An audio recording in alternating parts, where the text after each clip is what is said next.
Mummies' false toes may be world's first prosthesis.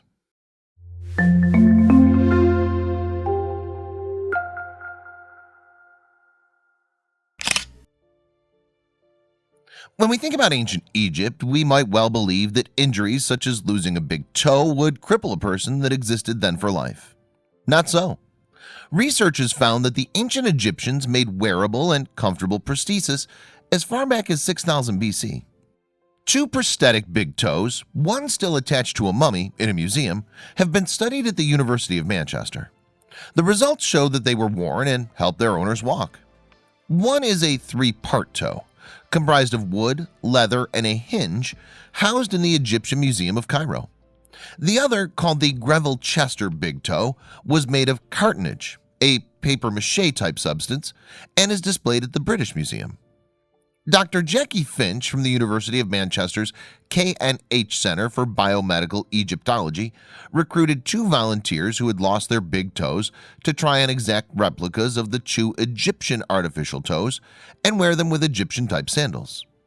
One of the volunteers had no trouble walking well with either toe, while both found the Cairo toe very comfortable. To be classed as true prosthetic devices, any replacement must satisfy several criteria, said Dr. Finch. The material must withstand bodily forces so that it does not snap or crack with use.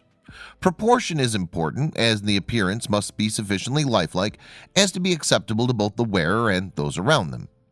The stump must also be kept clean, so it must be easy to take on and off, but most importantly, it must assist walking.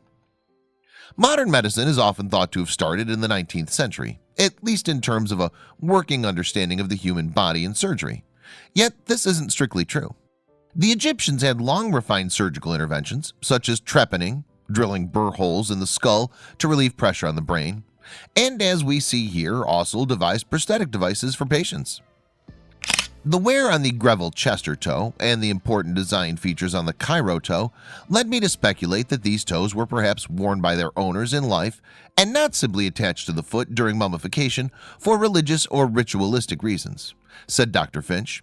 However, until we were able to test replicas of both toes using volunteers under laboratory conditions, it remained uncertain if they could indeed help their owners to walk. My findings strongly suggest that both of these designs were capable of functioning as replacements for the lost toe, and so could indeed be classed as prosthetic devices. If that's the case, then it would appear that the first glimmers of this branch of medicine should be firmly laid at the feet of the ancient Egyptians.